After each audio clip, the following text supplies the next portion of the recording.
Shalom, chers frères et sœurs. Nous vous disons une fois de plus bienvenue dans cette émission intitulée « Parlons-en ». La Bible nous dit dans le livre de Luc 11, verset 31, « La reine du Midi se lèvera au jour du jugement avec les hommes de cette génération et les condamnera, parce qu'elle vint des extrémités de la terre pour entendre la sagesse de Salomon. Et voici, il y a ici plus que Salomon. » Alors, ce sujet qui suscite beaucoup de débats et supputations nous interpelle. Et pour en parler, nous avons dans notre plateau le docteur Jean-Paul Belair, évêque du tabernacle d'Aigle à Douala. Et nous avons également le docteur Dipanda Hervé de Sunset Mountain de Tiang. Et également, pour en parler, nous avons le plus jeune, mais pas le moindre dans le ministère, le docteur Jude Émile Eyigla. Que le Seigneur vous bénisse richement. Alors, nous voulons parler ce soir de ce sujet qui fait couler beaucoup d'encre, appelé la reine, le réveil de la reine du Midi ou de la reine du Sud. Qui est cette reine véritablement? Alors, nous disons déjà, nous accueillons nos invités. Shalom, docteur. Shalom, mon frère. Que le Seigneur vous bénisse richement. Merci beaucoup. Alors, bienvenue, docteur Hervé, qui nous vient de l'Ouest. Merci bien. Et c'est la première fois dans nos plateaux. Merci d'accepter notre invitation. Je suis honoré. Merci. Bienvenue, docteur Jude. Merci. Je suis honoré d'avoir été invité à participer à cet échange sur ce plateau. Que Dieu bénisse chacun d'entre nous et tous ceux qui vont suivre, qui seront connectés à suivre cette émission. Que le Seigneur les bénisse richement. Merci beaucoup. Le premier sujet qui est la création de l'homme et la sémence du serpent. Le deuxième sera la naissance et l'expansion des races. Le troisième sera également sur les noix de la Bible, leur apogée et le déclin de leur civilisation. Alors, pour la première partie, nous allons écouter l'exposé du docteur Jean-Paul Belair. Mais avant cela, c'est une émission pas comme les autres qui est accompagnée des invités, des téléspectateurs en direct qui pourront y participer. Et que le Seigneur bénisse chacun d'entre vous. Et bienvenue dans cette émission. Alors nous écouterons d'abord l'exposé et puis nous allons l'animer par des questions et réponses. Alors docteur Jean-Paul Belair, c'est lui qui nous fera la charge de faire l'exposé. À vous la parole. Que le Seigneur vous bénisse.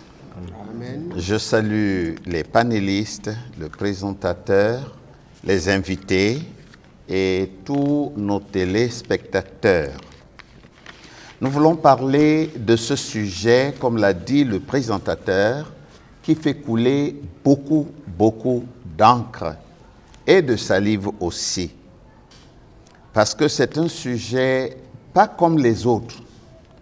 Nous avons des écritures dans la Bible que les prédicateurs commentent, mais c'est un sujet dans lequel on peut puiser dans la Bible, dans le message, dans l'histoire, dans l'archéologie et dans beaucoup d'autres sciences. Nous voulons parler du réveil de la reine du Midi.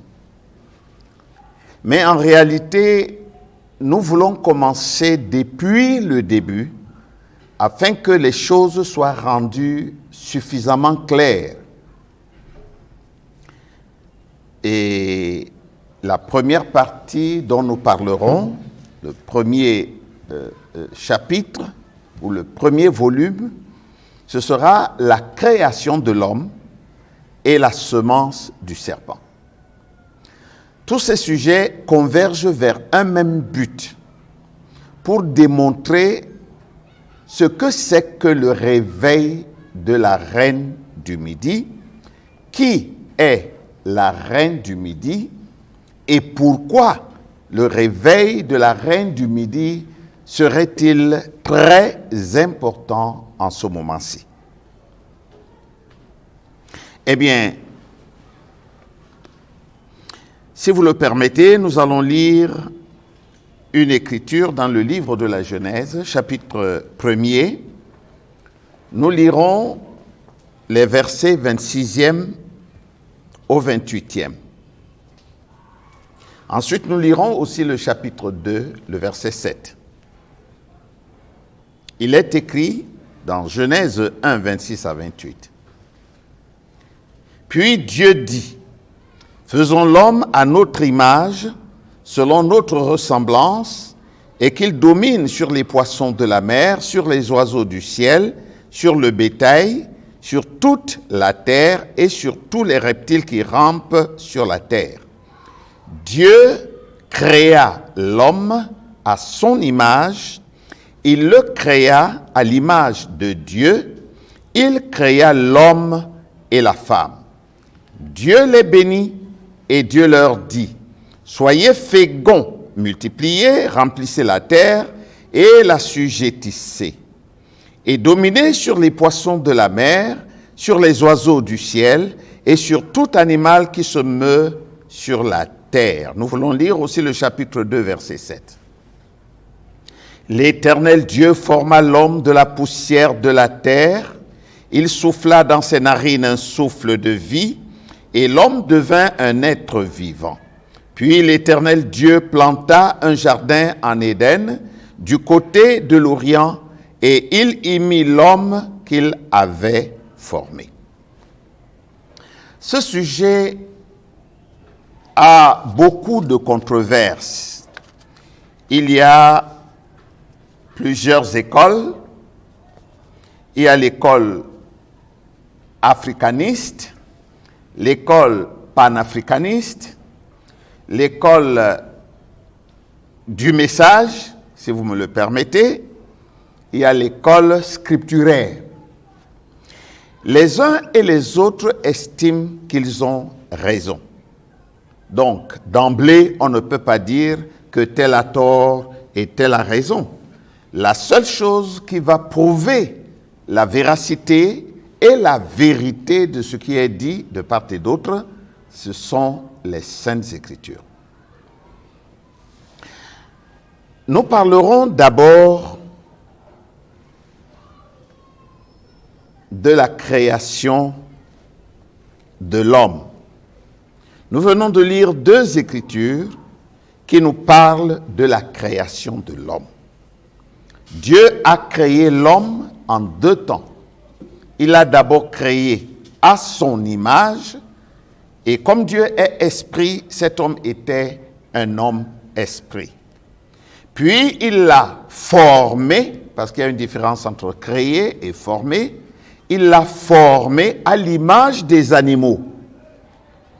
C'est-à-dire que Dieu a utilisé la poussière de la terre pour former l'homme physique.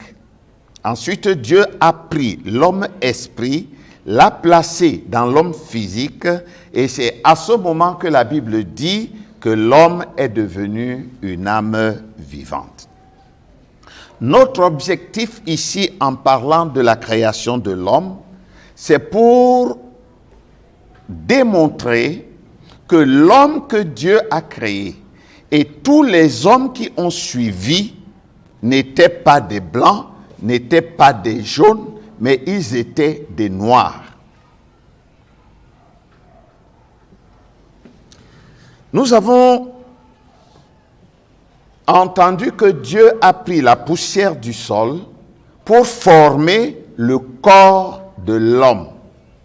L'homme étant esprit, il n'a pas de couleur. L'homme esprit est comme Dieu, il n'a pas de couleur.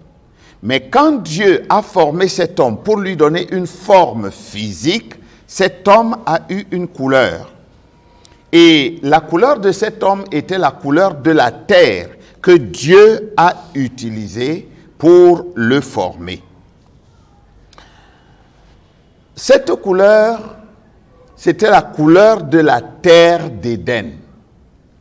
Parce que c'est en Éden que Dieu a créé l'homme. Et comme nous allons le prouver tout à l'heure, l'Éden était en Afrique. C'est donc la terre africaine qui a servi pour la création du premier homme, c'est-à-dire Adam. Adam était donc un homme, nous avons dit noir, Mais en réalité, il n'était pas noir comme les Noirs d'Afrique. Il n'était pas noir comme les Noirs indiens. Son teint était basané. La couleur basanée, c'est la couleur brunie, c'est-à-dire la couleur foncée. C'est la couleur hâlée. Hâlée veut dire sombre, qui tire au cuivre. C'est aussi la couleur bronzée. Nous allons lire dans la Bible tout à l'heure un passage pour un ou deux, puisque le temps est très court, pour rendre témoignage de cette couleur. Parce que lorsque des êtres célestes viennent sur la terre et se manifestent dans le physique, ils ont tous la même couleur.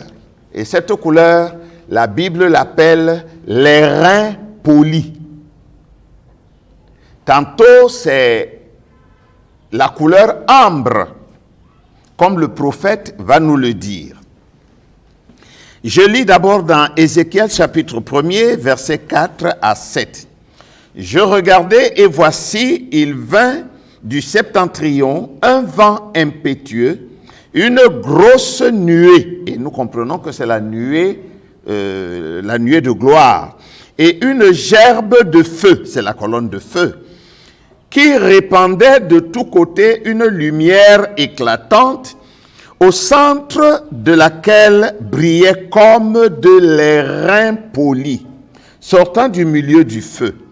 Au centre encore apparaissaient 4 animaux dont l'aspect avait une ressemblance humaine. Je saute le reste. Je vais dans Ézéchiel chapitre 1, verset 27. Je vis encore comme de l'airain poli, comme du feu, au-dedans duquel était cet homme et qui rayonnait tout autour. Donc Ézéchiel nous montre ici que cet être surnaturel, on ne voit pas un esprit, mais pour que l'esprit soit visible, il faut qu'il prenne un corps. C'est comme ça que les gens ont vu des anges. Mais en réalité, les anges sont des esprits, ce sont des onction, et on ne peut pas les voir avec les yeux naturels. Pour qu'ils soient visibles, maintenant, il faut qu'ils prennent un corps, une forme humaine dans laquelle on peut les voir. Ézéchiel, chapitre 8, verset 2, renchérit, il dit, « Je regardais et voici, c'était une figure ayant l'aspect d'un homme. Depuis ses reins en bas, c'était du feu. Et depuis ses reins en haut, c'était quelque chose d'éclatant, comme de l'airain poli. » Daniel dit la même chose au chapitre 10, le verset 5. « Je levai les yeux, je regardais, et voici, il y avait un homme vêtu de lin, et ayant sur les reins une ceinture d'or du phase, sur son corps était comme du chrysolite, son visage brillait comme l'éclair, ses yeux étaient comme des flammes de feu, ses bras et ses pieds ressemblaient à de l'airain poli, et le son de sa voix était comme le bruit d'une multitude. » Lorsque Jean, le révélateur, voit cette même personne, nous comprenons tous qu'il s'agit du Seigneur Jésus-Christ, le Fils de l'homme. Et c'est lui que Jean a vu. Il dit au chapitre 1er, verset 15 de l'Apocalypse, « Ses pieds étaient semblables à de l'airain ardent. » Ardent, c'est-à-dire sorti du feu, brûlé au feu. Et quand on met de l'airain, n'est-ce pas, au feu, il prend une couleur beaucoup plus éclatante, beaucoup plus brillante. Donc, ses pieds étaient semblables à de l'airain ardent, comme s'il eût été embrasé dans une fournaise. Et sa voix était comme le bruit des grandes eaux. C'est le même Jean qui dit au chapitre 2, verset 18 de l'Apocalypse, « Écrit à l'ange de l'église de Thyatire, voici ce que dit le Fils de Dieu, celui qui a les yeux comme une flamme de feu, et dont les pieds sont semblables a les reins ardents. Les reins ardents, les reins polis et toutes ces autres couleurs, ça revient à une couleur qui est la couleur originelle ou originale dans laquelle Dieu a façonné l'homme. Le premier homme, c'est la couleur basanée. C'est du brun.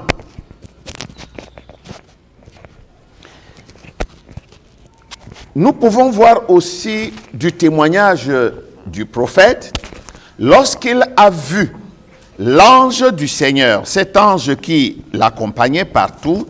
Frère Branham, dans le message « Les dons et les appels sont sans repentir », au paragraphe 17, je ne lirai pas tout, il dit « Je n'avais jamais vu son visage.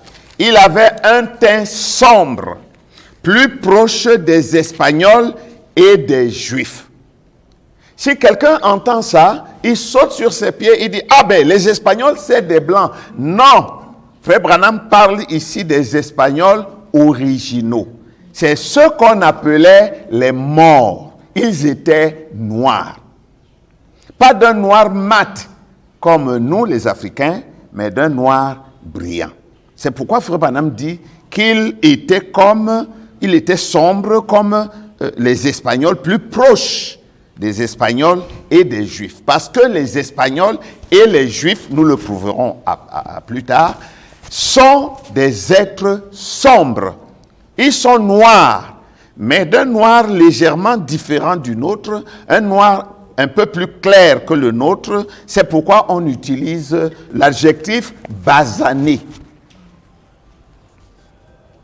Frère Branham dira dans l'ange et la commission, prêché le 21 août 50, au paragraphe 35, il dit « Il était de teint sombre, cet ange, un peu plus comme le teint des Mexicains. Vous savez, comme les Espagnols ou une personne de teint basané. Les blancs ne sont pas basanés. Les jaunes ne sont pas basanés. La couleur basanée est une variante de la couleur noire qui va du noir foncé jusqu'au clair. Frère Branham va dire quelque part qu'il y a des noirs qui sont presque aussi clairs que les blancs. Mais ils sont des noirs. Ça, nous le verrons plus tard et nous expliquerons pourquoi ils sont aussi clairs. Nous pouvons même le dire tout de suite. Il y a des noirs qui sont très clairs comme des blancs. C'est simplement les gènes. Les gènes qui viennent soit du père, soit de la mère, soit d'un parent éloigné ou proche. Et ce sont ces gènes qui influencent les uns et les autres.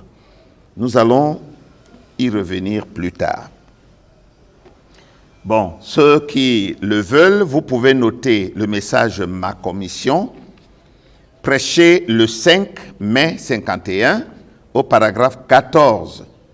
Frère Branham dit ici que cet ange était d'un teint sombre olive. Un jour, je discutais avec un frère sur la couleur olive. Il me dit, voilà, Frère Branham dit qu'il était olive, il n'était pas noir. Je lui ai dit non.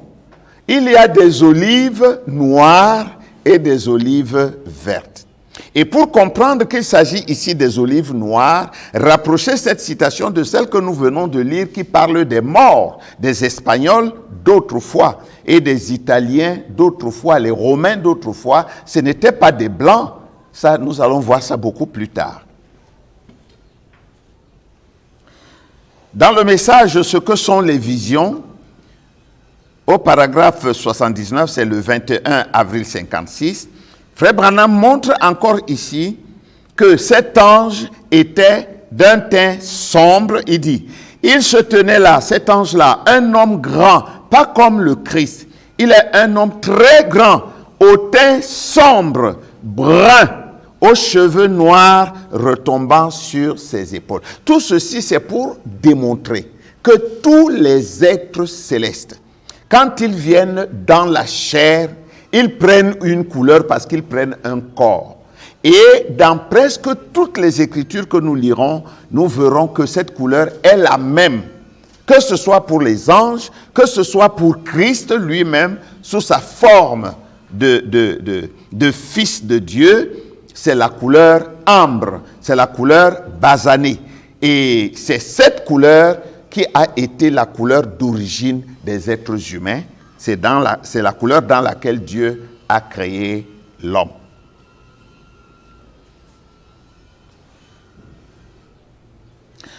Le premier homme que Dieu a créé, c'était Adam.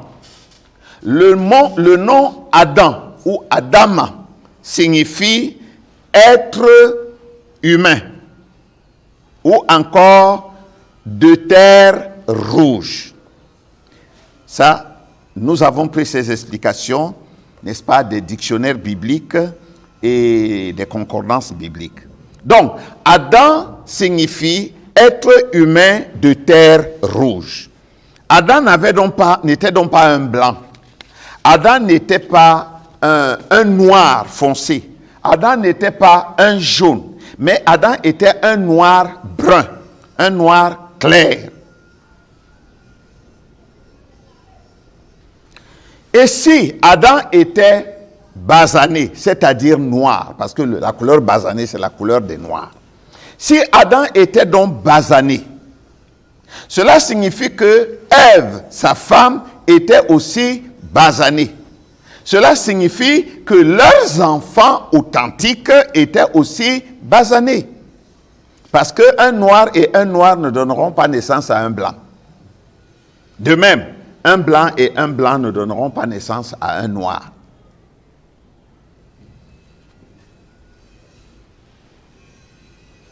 Nous lirons dans le livre, nous avons déjà lu, mais nous allons relire, Genèse 2, versets 7 à 8. Mais je vais plutôt lire le verset 8, où il est écrit, « Puis l'Éternel Dieu planta un jardin en Éden, du côté de l'Orient, et il y mit l'homme qu'il avait formé. » En d'autres termes, Adam était dans son milieu ambiant. Dieu a formé Adam avec la terre de l'Éden, et l'Éden était en Afrique, et le jardin que Dieu a planté était à l'est de l'Éden. Maintenant, le prophète de Dieu va nous dire que l'Éden était le quartier général de Dieu. En d'autres termes, Dieu lui-même vivait en Afrique avec Adam et Ève.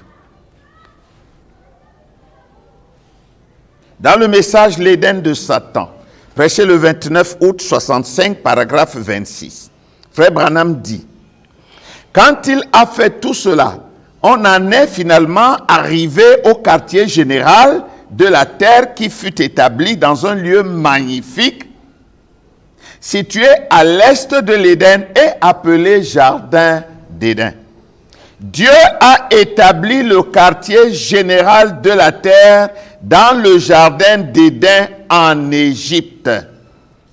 Maintenant, n'allez pas chercher l'Égypte des leucodermes qu'ils ont envahis. Il ne s'agit pas de la petite Égypte que nous connaissons maintenant. L'Égypte dans la Bible en général, c'est l'Afrique. Quand on veut parler de l'Afrique dans la Bible, on parle de l'Égypte, on parle de l'Éthiopie, on parle de la Libye. Voilà comment l'Afrique était appelée en ce temps-là. L'Afrique elle-même, c'est un nom que les Romains ont donné. C'est un Romain qui a donné ce nom au continent. L'Afrique ne s'appelait pas l'Afrique. L'Afrique s'appelait Alkeboulan, ce qui signifie la terre des hommes ou la terre des hommes noirs. C'est ça Alkeboulan. Ils ont changé, ils ont mis Afrique parce que, comme nous le verrons plus tard, l'objectif c'est d'effacer complètement la trace du noir à cause des... Comment est-ce qu'on appelle cela? À cause de la jalousie et à cause des antécédents, n'est-ce pas, qui ont commencé depuis l'origine des temps. Frère Branham dira dans le message « Si Dieu est avec nous, où sont alors tous les prodiges ?» Au paragraphe 138, Il dit, cette grande pyramide en Égypte se trouve si parfaitement au centre de la terre que peu importe où se trouve le soleil, il n'y a jamais d'ombre autour d'elle. L'Afrique est au centre de la terre. Dieu avait placé son quartier général en Afrique et en Afrique, il a créé l'Éden. En Éden, il a planté un jardin. Ce jardin était au centre de la terre, dit frère Branham, c'est-à-dire en Afrique. Dans Être persévérant, du 29 juillet 62, au paragraphe 38, frère Branham dira, « J'ai été en Égypte, là où se trouvent ces pyramides, le Sphinx. Nous ne pourrons pas reproduire cela si nous devrions le faire. Et cette pyramide est géographiquement placée au centre de la terre, à tel point qu'il n'y a aucune ombre autour de cela, peu importe la position du soleil. »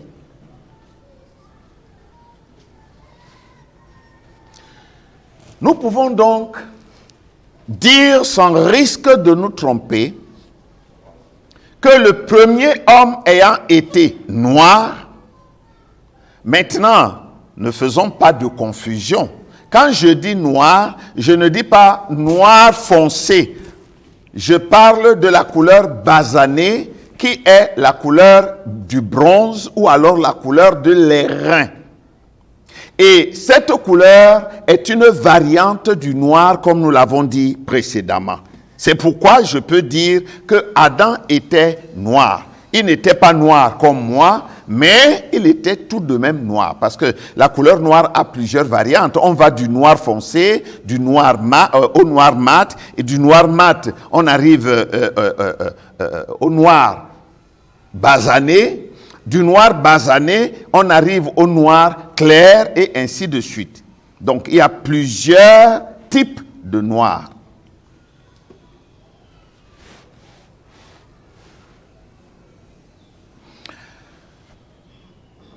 Les fils authentiques d'Adam ne pouvaient être que leur père. Parce que le père et la mère étant noirs, nous pouvons dire que Abel était noir. Mais Abel a été tué par Caïn. Et à la place d'Abel, Dieu a donné Seth. Seth devait donc être à la ressemblance de son père. Voyez, ici dans Genèse chapitre 5, versets 1 à 3, il est écrit, « Voici le livre de la postérité d'Adam. Lorsque Dieu créa l'homme, il le fit à la ressemblance de Dieu. » Lorsque Dieu créa l'homme, il le fit à la ressemblance de Dieu. Et Dieu a créé l'homme esprit. Et l'homme esprit n'a pas de couleur. C'est pourquoi ensuite dans Genèse 2, 7 à 8, Dieu a dû prendre cet homme esprit et le placer dans un homme physique fait de la poussière du sol, afin d'avoir un homme qui puisse cultiver le sol. Et il dit, il créa l'homme et la femme et il les bénit et il les appela du nom d'homme lorsqu'ils furent créés. Adam, âgé de 130 ans, engendra un fils à sa ressemblance selon son image et il lui donna le nom de Seth. Pourquoi la Bible dit-elle que Adam engendra un fils à sa ressemblance et selon son image? C'est tout simplement parce qu'il y avait un autre fils là, qui n'était pas à sa ressemblance et qui n'était pas à son image. Nous parlerons de lui plus tard. Il s'agit de Caïn. C'est au niveau du déluge que les choses vont changer profondément. Adam et Ève ont eu, du témoignage de la Bible, ils ont eu d'autres enfants. Ils ont certainement eu d'autres enfants, mais la Bible nous parle essentiellement d'Abel qui a été tué et de Seth qui a pris la place d'Abel. Mais il y avait un autre enfant au jardin d'Éden qui, lui, n'était pas le fils d'Adam, c'était le fils du serpent ancien. Il s'agit de Caïn. Nous n'entrerons pas dans les détails qui n'intéressent pas notre sujet, mais parlons un peu du péché originel. Nous appelons péché originel le péché qui a été le premier commis sur la terre. Nous disons généralement que c'est l'adultère par le croisement sexuel entre le serpent et Ève. Dans une mesure, c'est vrai. Mais dans une autre mesure, ce n'est pas ça qui a commencé. Le premier péché qui a commencé sur la terre, c'était l'incrédulité. Parce que avant que Adam et Ève, ou plus précisément, maman Ève, avant qu'elle ne tombât dans l'adultère, elle a commencé par douter de la parole. C'était ça le premier péché. Frère Branham nous le confirme, je lis dans la colonne de feu, prêché le 9 mai 1953, au paragraphe 61, il dit « Pardonne notre péché d'incrédulité, qui est le péché originel et l'unique péché. » Donc, le péché originel, c'est l'incrédulité. C'est l'incrédulité à la parole qui a conduit à l'acte sexuel entre le serpent ancien et Ève. Dans Messieurs, nous voudrions voir Jésus, prêché le 11 décembre 57, au paragraphe 63, Frère Branham dit « Et nous savons que l'incrédulité est le péché originel. » Parce que nous savons qu'il y a une différence entre originel et original. Originel, c'est qui a commencé le tout premier. Original, c'est qui prend une forme qui est la toute première. Donc, dans l'originel, on peut avoir plusieurs originaux. La reine de Séba prêchait le 8 février 58. Paragraphe 51, là, Frère Branham nous dit, et nous savons que c'est cela le péché originel. 2 points, l'incrédulité. Et en réalité, c'est là le seul péché. On peut aussi noter la semence du serpent, paragraphe 163, que nous ne lirons pas, nous passerons. Voilà. La semence du serpent, paragraphe 221, là, Frère Branham présente la deuxième version qui est conséquente à la première. Frère Branham dit au paragraphe 221 de la semence du serpent, mais vous voyez où la semence du serpent, ... La semence du serpent, c'était quoi? L'adultère. Suivez-vous cela? L'adultère avec Ève. Donc, c'est ce que nous présentons souvent comme étant le péché originel. C'est vrai, ce n'est pas faux en tant que tel, mais c'est simplement la conséquence du péché originel qui est l'incrédulité. Nous avons parlé du serpent ancien. Le serpent ancien était un être dans le jardin qui était presque un homme. Il était la créature la plus proche de l'homme, entre le chimpanzé et l'homme. C'est ce que les hommes de science appellent le maillon manquant. Donc, les hommes de science ont étudié les créations ou les créatures depuis l'origine, les premières, c'est-à-dire le crapaud, la grenouille, le poisson et ainsi de suite, jusqu'à l'homme. Et ils se sont rendus compte qu'il y a une chaîne qui s'emboîte jusqu'à ce qu'on arrive au chimpanzé. Mais pour passer du chimpanzé à l'homme, il y a quelque chose qui manque, qui n'est plus exactement, qui ne suit plus, n'est-ce pas, la même procession. Alors, cette chose, c'est quoi? Dieu a révélé à son serviteur, le prophète William Marion Branham, que cette chose-là, c'est le serpent ancien. Et le serpent ancien était donc l'être le plus proche de l'homme. Mais il était quand même différent de l'homme, nous allons le voir tout de suite, que ce soit physiquement, que ce soit spirituellement.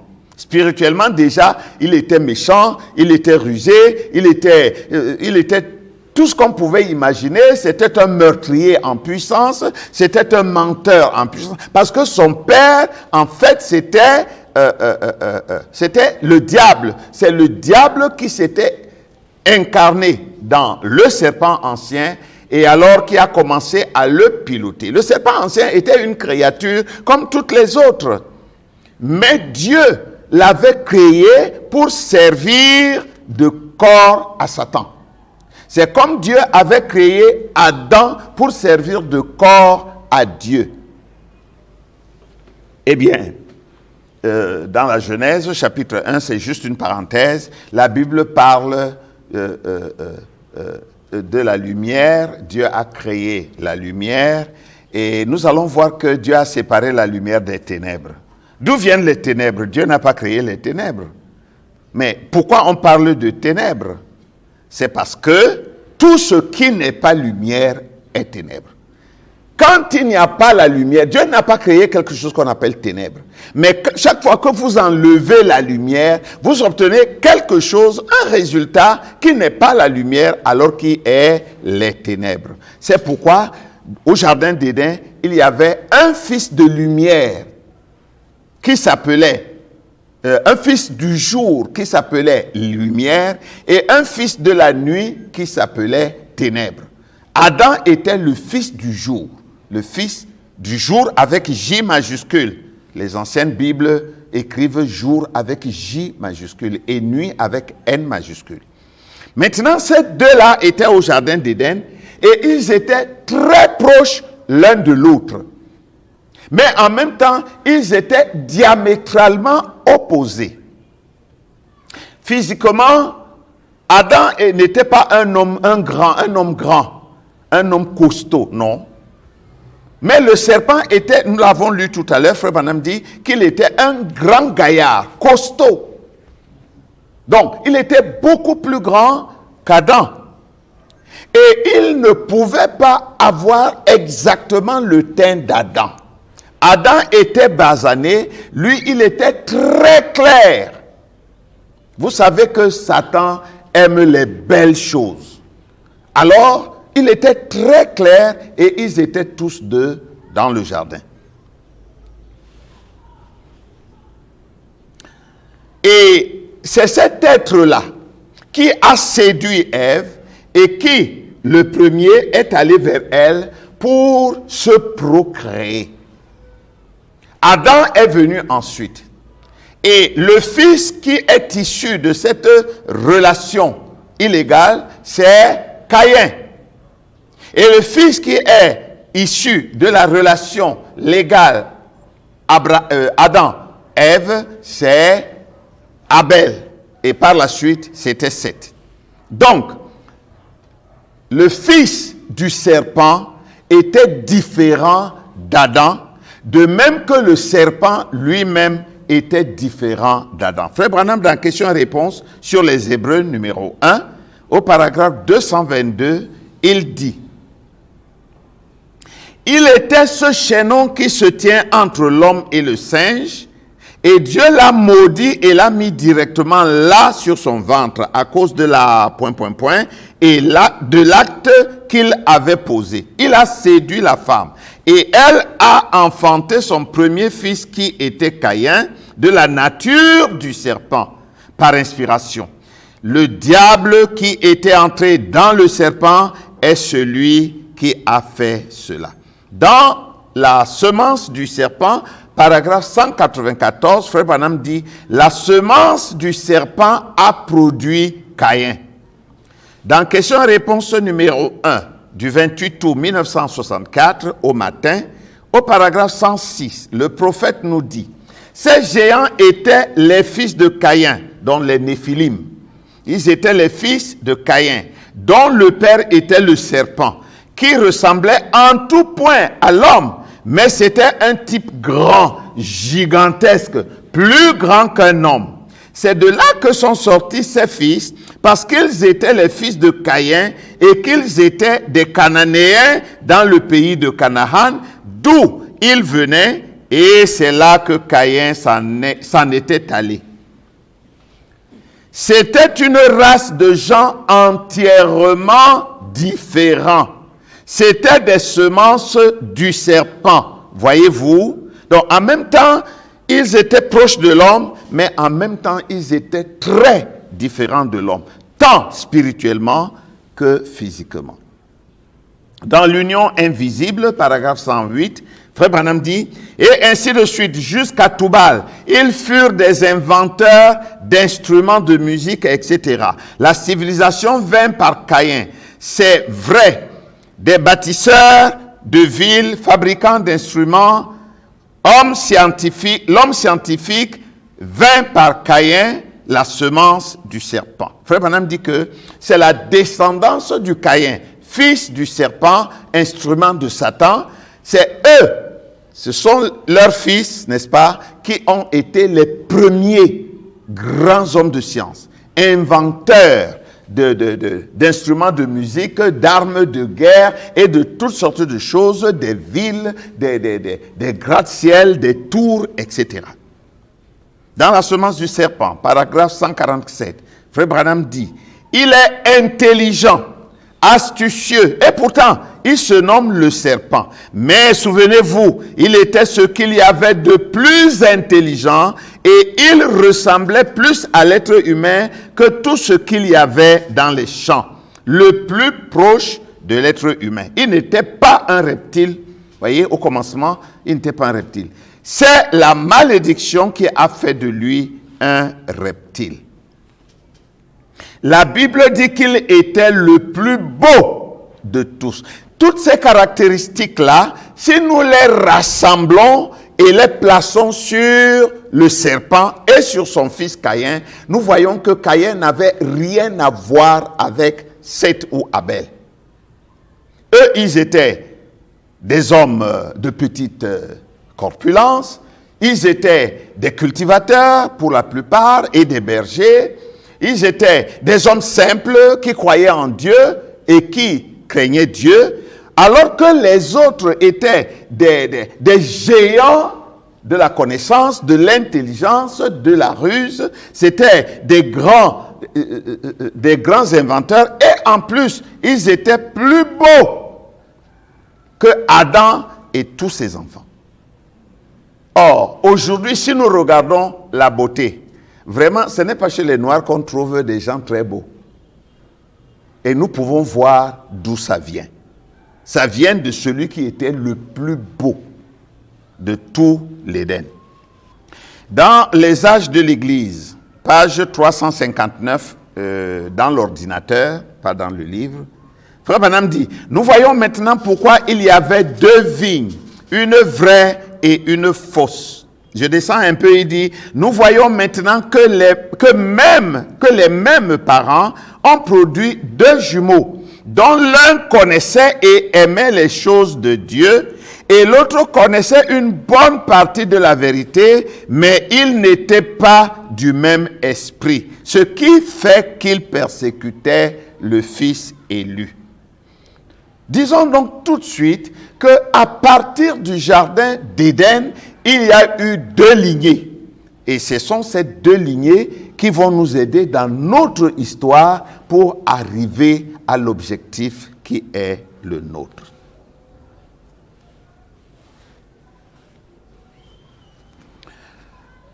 Nous avons dit que Adam et sa descendance étaient basanés. Ils étaient noirs. Et nous avons vu que Caïn était plus beau que tout ce qui était en Éden. Ce n'est pas que lui, il était blanc. Non. Mais il était tellement proche du blanc parce qu'il était beaucoup, beaucoup plus clair que tous ses frères et toutes ses sœurs de même mère. Caïn était donc un homme très beau, un homme très clair, un homme très attrayant. D'ailleurs, nous pouvons voir que Ève, du premier coup, a cédé. D'où vient la différence des couleurs de la peau? Ça a commencé au jardin d'Éden. Lorsque nous atteindrons l'évolution, l'expansion et l'évolution, n'est-ce pas, des races, nous allons voir qu'il y a une haine, et il y a toujours eu une haine indicible, une haine inextinguible entre une certaine race et les autres. Mais ne brûlons pas les étapes, continuons ainsi. Donc, la première cause de la différence des couleurs de la peau, c'était le métissage. Au jardin d'Éden, il y avait des hommes noirs et il y avait des hommes clairs, très clairs. Et nous savons que par la suite, et Frère Branham nous le dit, Caïn a dû, pour se marier, prendre sa sœur, sa demi-sœur, donc sa sœur de même mère, qui était une fille d'Adam. Parce qu'il n'y avait pas une autre femme en Éden à ce moment-là, n'est-ce pas, pour avoir des enfants. Il n'y avait que Ève et son mari était Adam. Or, Ève n'a pas donné des filles au serpent. Ève a donné un homme. Et cet homme devait se marier. Et cet homme était un homme. Parce que Caïn était un homme. Mais il était seulement... il y avait des différences. Comme nous avons vu tout à l'heure, il était un grand homme, un colosse. Quelqu'un qui mesurait des mètres, peut-être 2, peut-être 3. Je ne sais pas. Parce que lorsque nous voyons ces enfants, les Néphilim par la suite, nous verrons que c'est des gens de près de 4 mètres, certains d'entre eux. C'était des géants. Donc, c'est le métissage qui, au jardin d'Éden, qui en premier a influencé la couleur de la peau des gens. Ça, c'est la première cause. Frère Branham dit dans le message question-réponse sur la Genèse, paragraphe 115, que Caïn a épousé sa propre sœur. Comme nous venons de le dire, Frère Branham le confirme ici. Dans question-réponse sur les Hébreux, 3e partie, paragraphe 608, Frère Branham confirme la même chose. Ainsi, Caïn connut sa femme et c'était sa sœur. À ce moment-là, c'était permis. Il n'y avait pas encore beaucoup de gens sur la terre. Jésus-Christ est le même, hier, aujourd'hui et éternellement, du 13 novembre 55, paragraphe 51. Frère Branham dit, un Samaritain était, on dirait, un métis entre les Juifs et les gentils. Donc, Caïn était une sorte de métis. C'est-à-dire, il provenait de 2 essences différentes, de 2 espèces différentes. Il était donc un homme métissé. Il y avait le serpent, c'était une espèce à part, et il y avait la femme, c'était une autre espèce. Pour comprendre donc le métissage de Caïn, nous prenons cet exemple des Samaritains. Dans le message Jésus-Christ est le même. Bon, le premier, c'est 2 messages différents. Le premier, Jésus-Christ est le même, c'est le 13 novembre 55. Le deuxième que nous allons lire, c'est le 25 février 56, paragraphe 43. Frère Branham dit, elle était, il parle de la femme samaritaine, elle était une Samaritaine. Et un Samaritain est mi-juif, mi-gentil. C'est une espèce de métis. Quand vous mélangez 2 espèces différentes, vous obtenez une hybridation, un métissage. Et Caïn était un enfant hybride. Dans la foi éprouvée au fil des temps, paragraphe 63, du 30 mai 58, Frère Branham dit, souvenez-vous de la Samaritaine. Notre père Jacob, c'est elle qui parle, point. Voyez-vous, ils étaient tout simplement des sangs mêlés, des métis issus des deux. C'est pour cette expression-là que j'ai lu ce passage. Des sangs mêlés, des métis. Caïn était un sang mêlé. Quand vous prenez un blanc et vous le mettez avec une négresse, ils produisent un métis. Mais si vous prenez un noir, vous le mettez avec une blanche, vous obtenez une mulâtresse ou un mulâtre.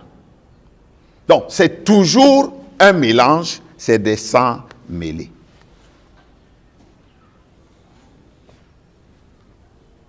La deuxième cause des variétés de couleurs et des races, c'est les régions dans lesquelles les gens ont habité ou ils ont vécu.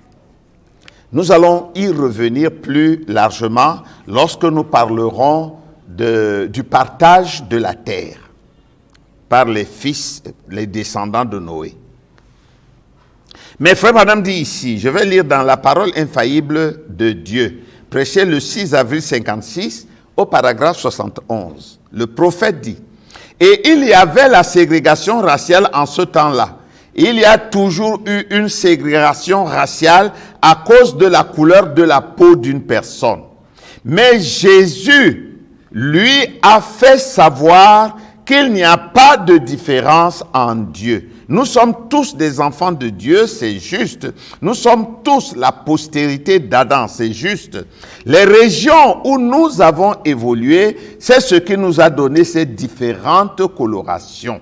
Et cela n'a rien à faire avec notre Créateur. Parce que Dieu ne s'occupe pas spécialement du physique. Ce qui intéresse Dieu, c'est l'homme intérieur. Mais le physique n'est pas rien aux yeux de Dieu, parce que Dieu a pris l'homme intérieur et l'a placé dans l'homme extérieur. C'est pourquoi nous pouvons voir dans la Bible, Moïse était mort. Mais Dieu prend soin d'aller prendre le corps de Moïse et de le cacher quelque part, parce qu'il savait qu'il ramènerait ce corps à la résurrection pour l'utiliser. Donc, le corps n'est pas rien, mais le plus important, c'est l'homme intérieur. Dans le message Le signe du Messie, prêché le 29 mars 1959, au paragraphe 60, l'homme de Dieu dit, « Nous provenons tous d'un seul arbre, Adam et Ève. » C'est exact. Les régions dans lesquelles nous avons vécu sont la cause du changement de la couleur de notre peau. Cela n'avait rien à voir. Donc, ce sont la deuxième cause du changement de coloration, c'est les régions. Les uns sont allés dans des régions froides, d'autres sont allés dans des régions montagneuses où il y avait beaucoup de lumière, d'autres encore sont allés, n'est-ce pas, dans des régions très chaudes et le soleil a brûlé leur peau. De basanés qu'ils étaient, plusieurs sont devenus noirs, d'autres sont devenus noirs obscurs ou foncés.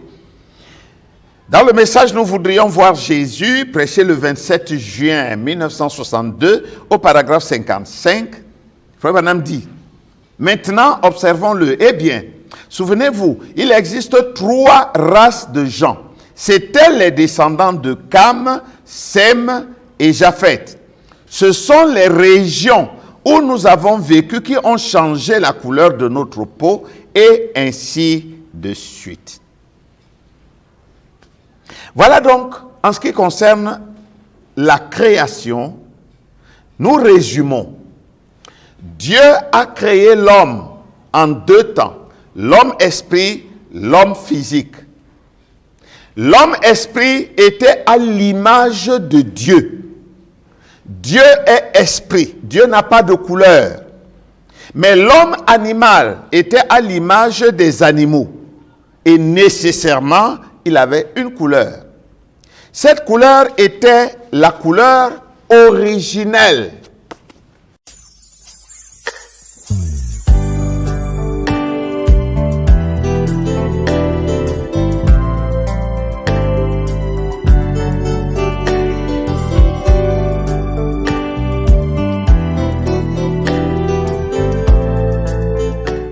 Après la courte respiration, nous revenons dans la séance des questions où nous voulons en savoir beaucoup plus. Moi particulièrement, j'en ai quelques-unes, mais il y a une qui me tient à cœur, Dr Jean-Paul.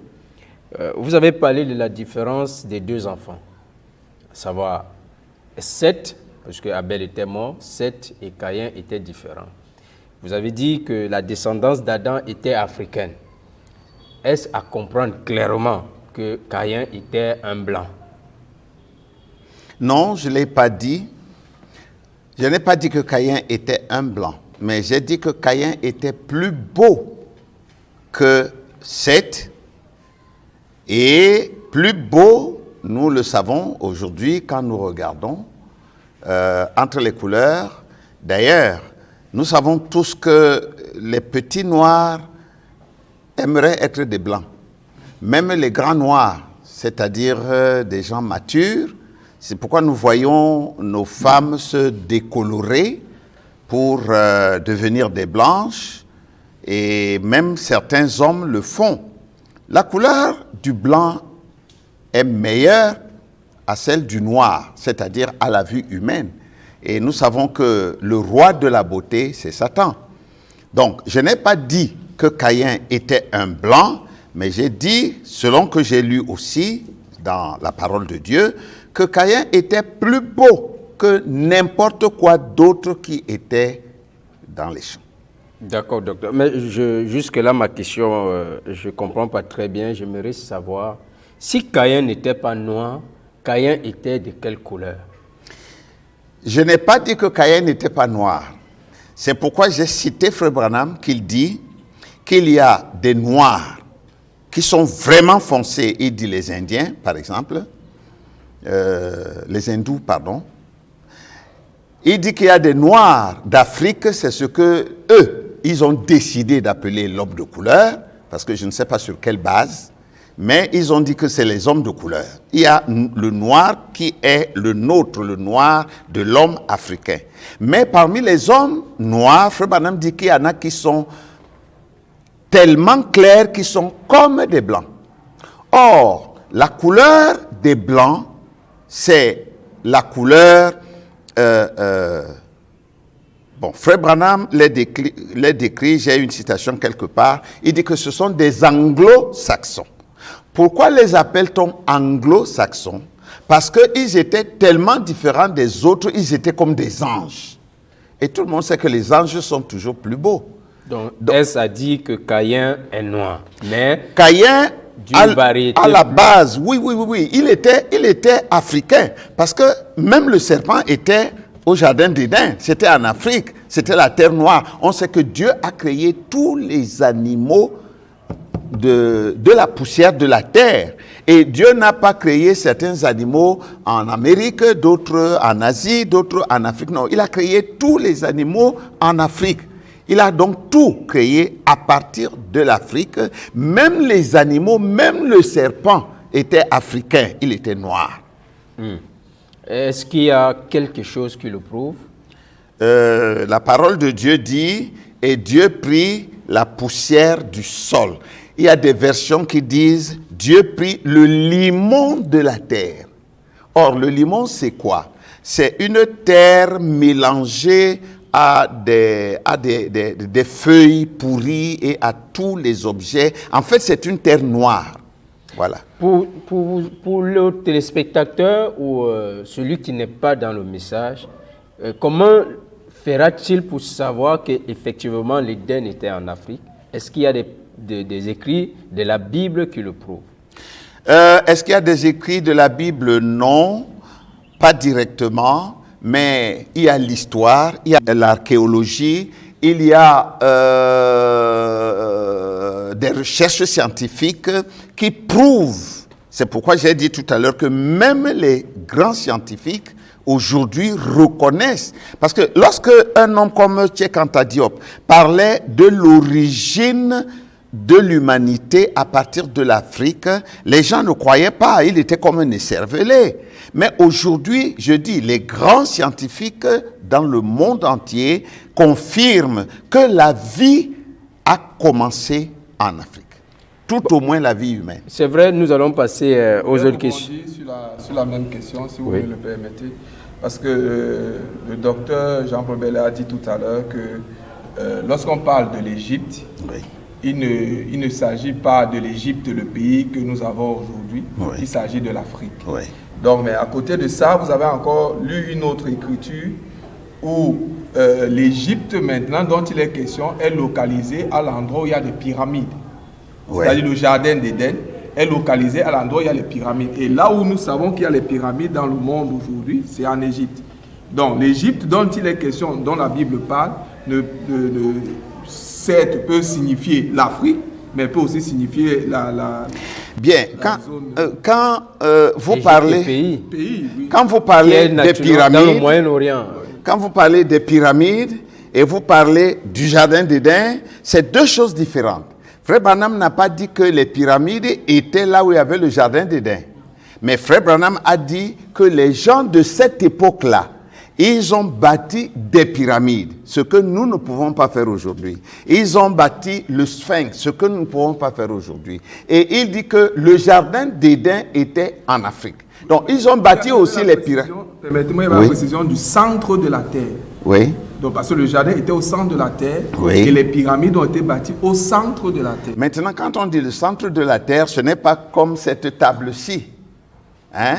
Parce que le centre, on peut dire le centre de cette salle, c'est quelque part là. Mais ce centre peut être plus grand ou plus petit. L'Afrique tout entière, d'ailleurs, je l'ai dit dans mon exposé, que l'Afrique est au centre de la terre. L'Égypte, qui est l'Afrique, est au centre de la terre. Maintenant, dans l'Égypte, Dieu a planté un jardin. Et ce jardin était au centre de la terre. Donc, il y a le centre du centre, mais il y a aussi l'Est, l'Ouest, le Nord et le Sud du centre. Oui. Est-ce que je me fais comprendre? Très bien. Voilà. Bon, je prends cette tablette, elle est au centre de la table, Oui. bien entendu. Mais étant au centre de la table, elle a le nord de la table, le sud de la table ou le sud de la pyramide, si vous voulez. Il y a l'ouest de la pyramide, il y a l'est de la pyramide. Donc, les pyramides sont en Égypte, c'est-à-dire en Afrique. Le jardin est en Afrique. Mais on n'a pas dit que le jardin d'Éden était dans l'Égypte pays. Les pyramides sont dans l'Égypte pays, tel que nous connaissons aujourd'hui. Parce que je vais dire ceci, quand on dit que Dieu avait planté un jardin, ce n'était pas un jardin comme celui qui est derrière la maison. Le jardin, c'était un vaste espace. Donc, il pouvait avoir des pyramides à l'est, avoir le Sphinx, c'est un exemple que je prends, à l'ouest, avoir l'Euphrate au sud, avoir... C'est tellement vaste que tout cela pouvait y entrer. Enfin, on comprend que c'était immense et on ne peut pas localiser. Voilà, il s'agit donc de l'Égypte-Afrique. Parce Mais que tout- l'Afrique mais tout de même, allait tout jusqu'au était en Yémen, Égypte. jusqu'en Irak, jusqu'en Palestine. C'était toujours l'Afrique à cette époque-là. Je ne sais pas si vous permettez. Oui, allez-y. Pour ajouter Docteur. à ce qui a été dit par rapport à la question, est-ce qu'il y a une référence en dehors du message qui montre que le jardin d'Éden était en Afrique? Je prends ici dans Genèse chapitre 13, le verset 10, et il est écrit: Lot leva les yeux et vit toute la plaine du Jourdain qui était entièrement arrosée avant que l'Éternel eût détruit Sodome et Gomorrhe. C'était jusqu'à Tchoar, comme un jardin de l'Éternel, comme le pays d'Égypte. Donc, le jardin de l'Éternel est comparé ici au pays de l'Égypte. C'est une référence biblique qui montre que le jardin de l'Éternel, dont il est question dans la Genèse, est comparé au pays d'Égypte. Donc, l'Éden était en Afrique, comme Frère Branham l'enseigne. Bon, maintenant, l'Éden peut se situer même... Les géographes ont une zone en Afghanistan et consorts qu'ils appellent le croissant fertile. Parce que, et lorsqu'on localise où se trouvait l'Euphrate se trouvait justement dans cette portion-là. Donc quand la Bible dit qu'au jardin de Dieu, il y avait les 4 fleuves, parmi lesquels il y avait l'Euphrate, donc on comprend que l'Éden s'étendait où l'Afrique s'étendait, non pas seulement où il y a l'Égypte actuelle, ça allait même jusqu'au bord de la Babylone, jusqu'au bord de l'Euphrate. C'est tout ça qui était le jardin d'Éden, c'est tout ça que dans la prophétie, le prophète appelle Afrique, l'Afrique originelle, pas l'Afrique qui a été fragmentée dans la suite. Mais ça peut être compliqué pour peut-être le jeune chrétien qui vient d'arriver à comprendre tout ceci. En des mots simples, ça veut dire quoi exactement? Que l'Afrique que nous voyons aujourd'hui n'est pas l'Afrique. Ouais. Non, n'est pas toute l'Afrique. Ah, okay. Je vais ajouter quelque chose. Allez-y. Pour prouver que le jardin d'Éden était en Afrique.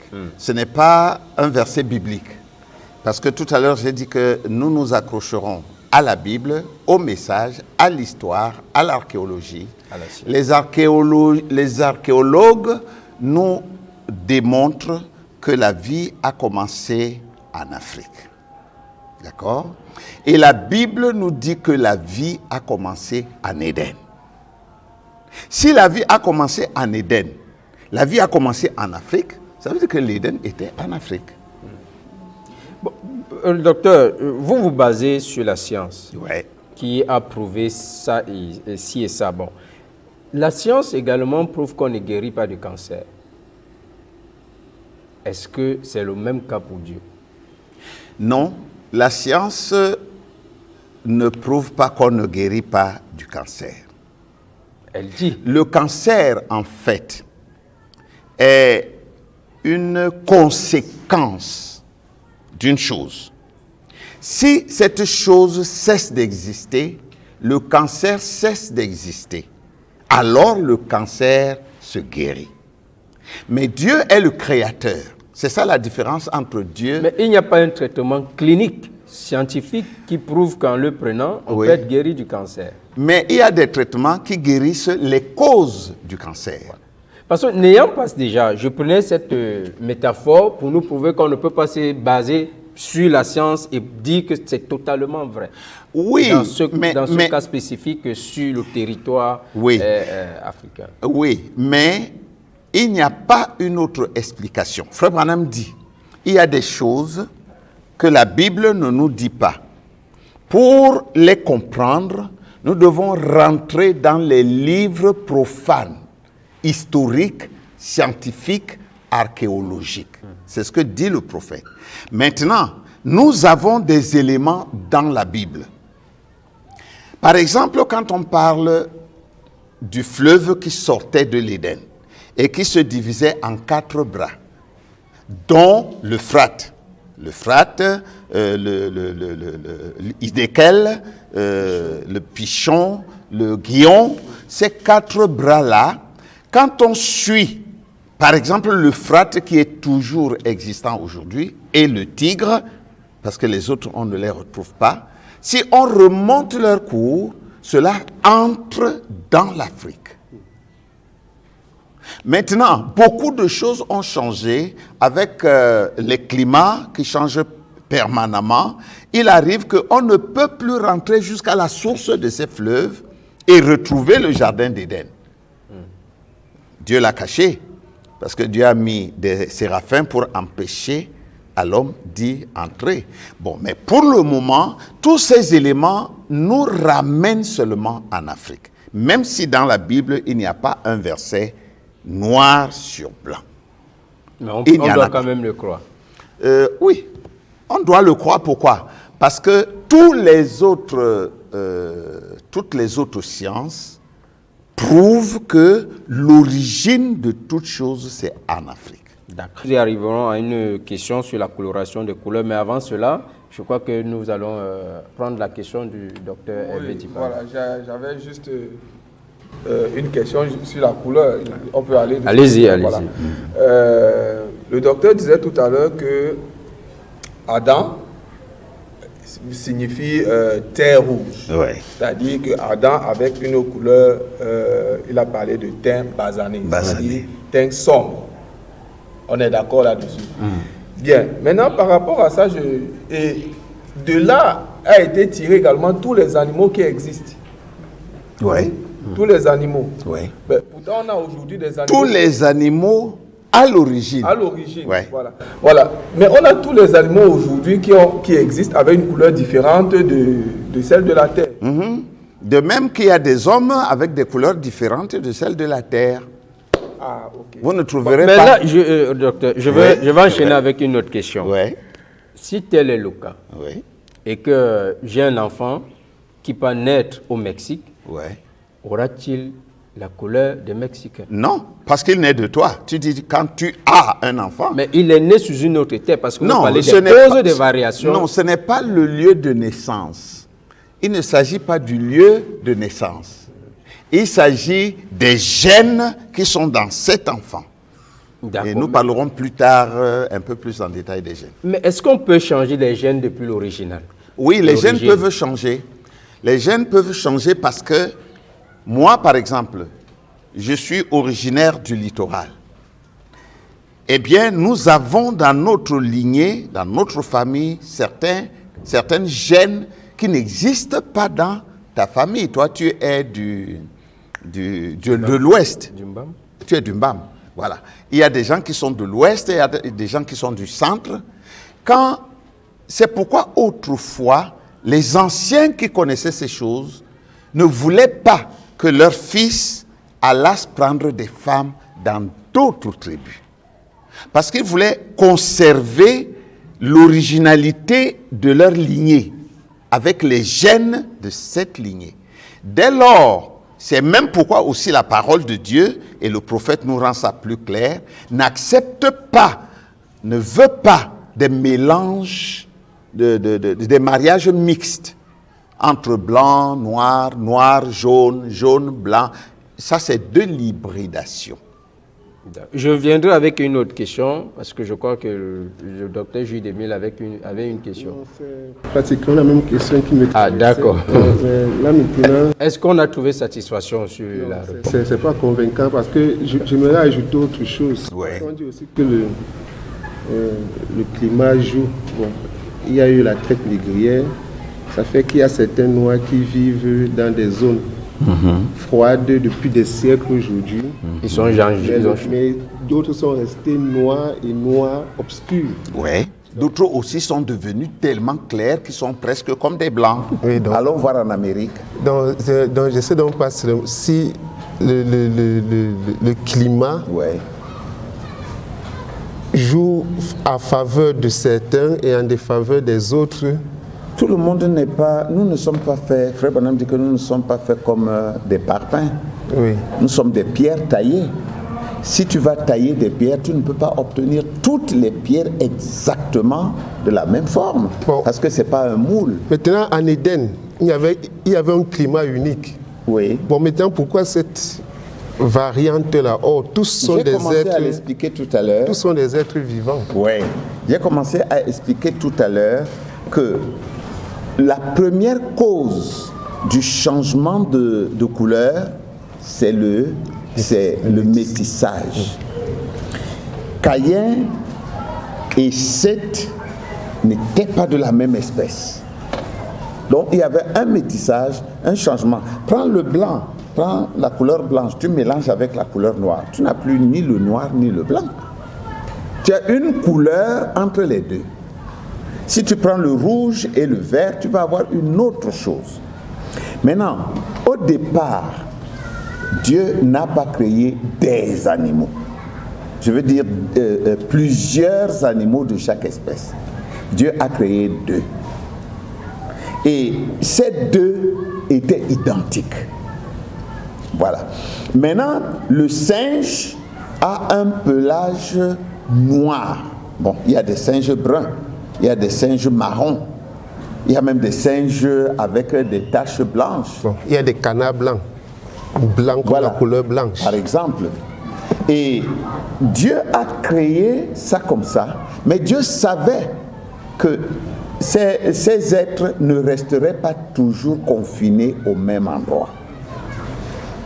Maintenant, le vrai changement, parce qu'un père et une mère peuvent donner plusieurs enfants. Tu vas trouver certains qui sont très noirs, comme moi, d'autres qui sont un peu plus clairs, d'autres qui sont même plus clairs encore. Cela dépend des gènes qui sont dégagés et qui rentrent dans ces enfants. Ça, c'est scientifique. Maintenant, quand nous revenons dans la parole de Dieu, je n'ai pas encore touché ce domaine-là, mais je peux toujours brosser ça un peu. Les gens qui étaient en Éden, en Afrique, au départ, étaient presque tous, plus ou moins, noirs. Même les animaux. Même les animaux. Dieu a créé des animaux différents. Dieu a créé des animaux différents. Dieu n'a pas créé les oiseaux de la même couleur de la même couleur que peut-être certains animaux. Les chevaux, par exemple, n'étaient peut-être pas comme les singes. Puisqu'on n'était pas là-bas, comment saurons-nous? C'est pourquoi je dis peut-être. Je dis peut-être parce que c'était là l'objet de ma question, parce que si Adam, qui a été créé de la même terre que les animaux, était noir, on devrait trouver tous les animaux noirs en réalité. Puisqu'ils sont tous sortis de la même couleur de la même terre. Attendez. Est-ce que nous étions là-bas pour voir ces animaux, pour dire qu'ils n'étaient pas tous noirs? Bon, comment on était posé là-bas pour voir? Je pense que c'est l'exposant qui est en train de nous amener là-bas. Non. Quel support pouvons-nous avoir pour la tester avec autant d'assurance? Nous avons le message, nous avons la science, nous avons l'archéologie qui peuvent nous amener là. Bon, est-ce qu'on peut prouver? Tu peux prouver à un païen que Dieu existe? Non, je voudrais avancer. Là, on n'est pas dans les conjectures, révérend. Non, on peut prouver on a des éléments. On a des éléments. Qu'est-ce que la science fait? La science commence par l'observation. Ensuite, la science évolue dans l'expérimentation. Et puis la science aboutit à la preuve, aux preuves, donc à la manifestation. Maintenant, la science a étudié ces choses. La science est allée jusqu'à sonder les terres, sonder les origines des choses et remonter la pente. La science nous dit que c'est comme ça que ces choses se sont passées. Et Frère Branham, il n'est pas contre la science. Il soutient, il appuie la science. Ok. En nous donnant je crois que c'était 2 mots pour les changements de couleur. Ouais. Il a parlé du métissage et de la région d'habitation. Voilà. Donc, en nous donnant ça, je semblais percevoir par là que le docteur voulait nous dire que Caïn, il vient d'un métissage, différemment des autres qui peuvent venir plutôt d'un changement de couleur. Non, d'un changement de couleur dû, par exemple, à la région dans laquelle ils ont habité. Est-ce qu'on pourrait, lorsqu'on voit donc un noir ou un blanc, savoir que tel est métis, ou alors il est dû à un changement de métissage, ou alors l'autre est dû à un changement de région climatique? Quand nous continuerons dans notre enseignement, puisque c'est progressif, oui, nous atteindrons le point où la semence du serpent ne sera plus physique, elle sera spirituelle. Oui. Ça veut dire que quelqu'un de la descendance de Seth pourra donner un fils de Caïn. Et quelqu'un de la semence de Caïn pourra donner quelqu'un de la descendance d'Abel. Non pas par la semence, mais par les gènes. Nous le verrons mieux quand nous sortirons de l'arche de Noé, avec les 3 fils de Noé. Parce que parmi les 3 fils de Noé, il y en avait un qui était presque blanc. D'où cela lui venait-il? Puisque son père et sa mère étaient noirs. Ça s'est passé comment? Que lui, il soit tellement clair et qu'il ressemble à un blanc. Je parle de Japheth. Vous voulez réagir Je veux réagir parce que tout à l'heure, avec beaucoup de respect, l'ancien disait qu'on ne peut pas prouver à un païen que Dieu n'existe pas. Lui. Mais bon, c'est justement pour cela qu'il y a la puissance du Saint-Esprit pour démontrer. Il ne connaît pas le Saint-Esprit. Même s'il ne croit pas, mais il attestera qu'au moins ça, c'est une force surnaturelle. Non. Comme Simon le magicien. Attendez. Non. Tu parles de force. Dieu n'a pas encore réagi. Dieu ne s'est pas encore manifesté. Oui. Mais toi, tu es en train de lui dire qu'il existe un Dieu. Prouve-le lui. Bon. Et Dieu peut le prouver. Ah, il peut, mais il n'est pas obligé. Il n'est pas obligé. Bon, c'est ma question. Ce que je veux dire ici, pasteur, docteur, ce que je veux dire, c'est que nous ne pouvons pas tout prouver par la Bible. C'est impossible. Il y a des choses que vous allez tout faire, vous ne les prouverez pas par la Bible. Je vais donner un exemple simple. Quand tu dis à quelqu'un, Dieu n'aime pas la cigarette, tu prends la Bible, prouve-moi dans ta Bible qu'il est écrit que Dieu n'aime pas la cigarette. Tu ne peux pas. Tu es obligé de prendre les éléments de la Bible, de la parole, pour arriver à une solution. Nous sommes d'accord là? Oui. C'est la même chose. La Bible ne dit pas noir sur blanc que Adam était noir. Mais quand nous partons des faits, des écrits de la Bible et des faits de la science et que nous mettons les deux ensemble, alors nous comprenons que ça doit être la vérité. Maintenant, ça devient un fondement lorsque il y a le résultat de la puissance du Saint-Esprit pour attester que c'est ma pensée. Donc c'est pour ça que je disais qu'on ne peut pas prouver avec les explications l'existence de Dieu à un païen, mais la puissance peut vivifier là, exactement. Donc maintenant, c'est comme ce dont nous parlons là. Oui. Hein? L'un va croire, l'autre ne va pas croire. Oui. Tout à fait. Même si tu apportes d'ailleurs nous le savons au milieu des prédicateurs, tu vas apporter même les écritures, quelqu'un va te dire que ce n'est pas comme ça, il va interpréter ça à sa manière, il ne croit pas, c'est tout. Tu ne peux pas faire autrement. Mais quelle devrait être la base de la foi? Puisque la Bible dit que la foi vient de ce que l'on entend. C'est que l'on entend de la parole de Dieu. Ouais. Est-ce que ce n'est pas suffisant pour amener quelqu'un à croire? Surtout, puisque c'est une émission chrétienne, dans un débat comme celui-là, comment faire pour savoir? Puisque c'est un sujet vraiment non seulement passionnant, mais qui fait couler beaucoup d'encre. Maintenant, pour le savoir, être convaincu que nous sommes dans la vérité, est-ce qu'il n'est pas important d'avoir...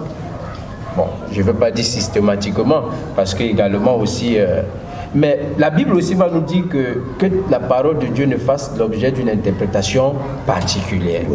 Est-ce que nous ne sommes pas dans ce débat? Est-ce que catégoriquement nous pouvons dire qu'il est fondé?